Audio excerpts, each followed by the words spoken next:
Are you coupled? Are you married? Are you married or you have a boyfriend? One of the two? I'm married. Okay. Okay. Do you have like somebody from your past that's in spirit? Yes. A boyfriend? Okay. Does that make sense to you? Yes. Okay, because I'm hearing the word boy. I thought I was hearing the word boyfriend, but I'm getting full body chills. But I thought at first it meant you have a boyfriend, but I'm hearing boyfriend because boyfriend's over there. You understand that? I'm also hearing March. What is? Probably my husband.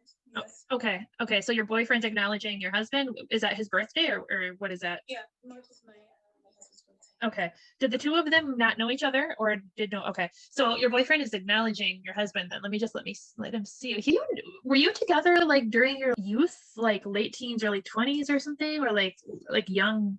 Mid-20s, yeah. Okay, because he's giving me, I don't know that he literally was into skateboards or if this is symbolism or something, but he's giving me like that time of life. So symbolically. Did he literally have a leather jacket or is that symbolic? Yes, he did have a leather jacket actually. Okay. Major cool. Okay, because he's like putting on this leather jacket and like going like this, and he's giving me a feeling of like I was cool, like I like that reference. Ultimate cool. Yeah. His passing was he's going like this. So out of nowhere, he's saying like it's with a smack. To I don't know if it was a smack to me or a smack to people, a smack to everyone, or literally a smack, but he's going like this. And he's saying I pass immediately. You understand that? So like supposed to go. He was actually having a procedure done and something went wrong and okay. So and he passed immediately. So this isn't like I get put on life support or anything like that. You understand that? Like I go because he's snapping fingers. And he wasn't supposed to pass from this procedure. There was no chance of it. You understand that? Because he's saying it was a smack, like a smack to everyone.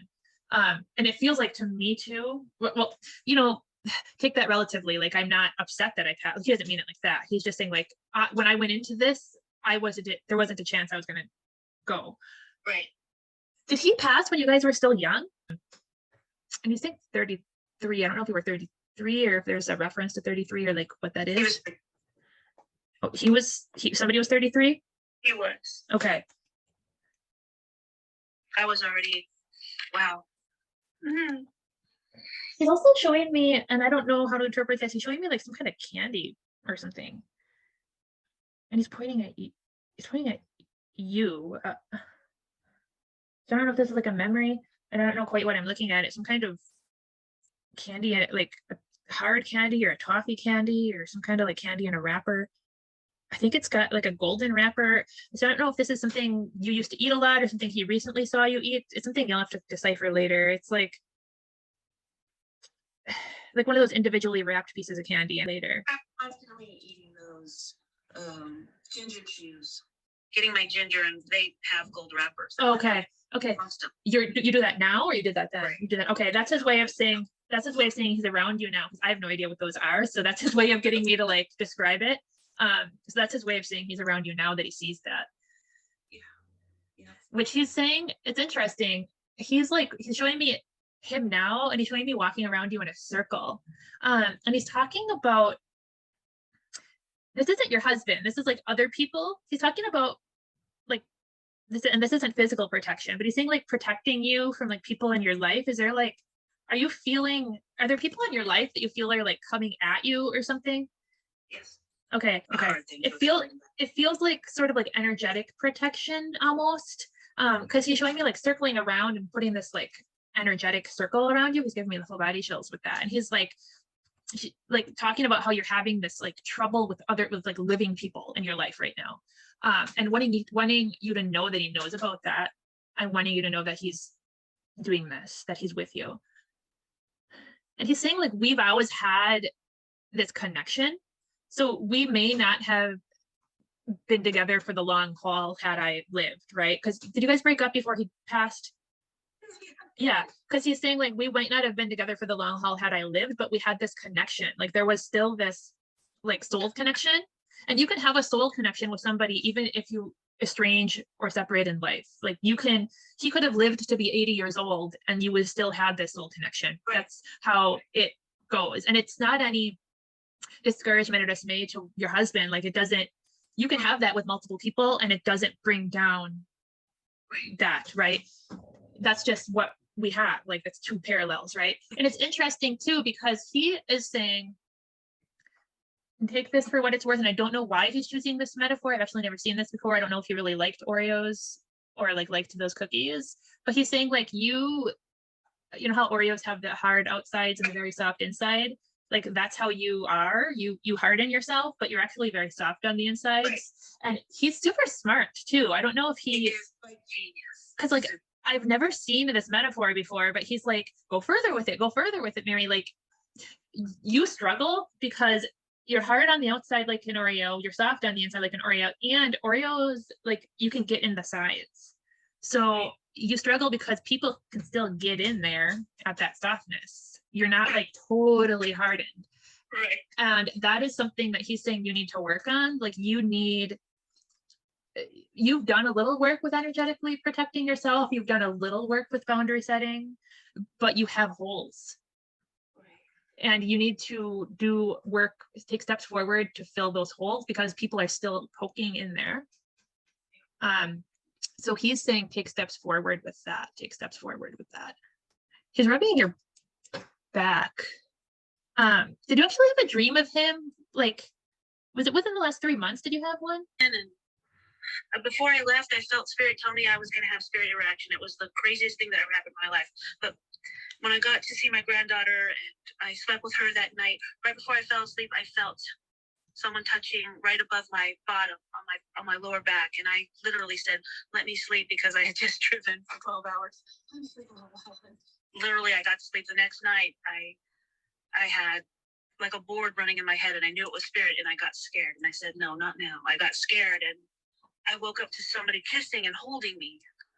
And the love going through my face and my body, and then I couldn't move and I freaked out. And then when I could move, I ran downstairs with my granddaughter there.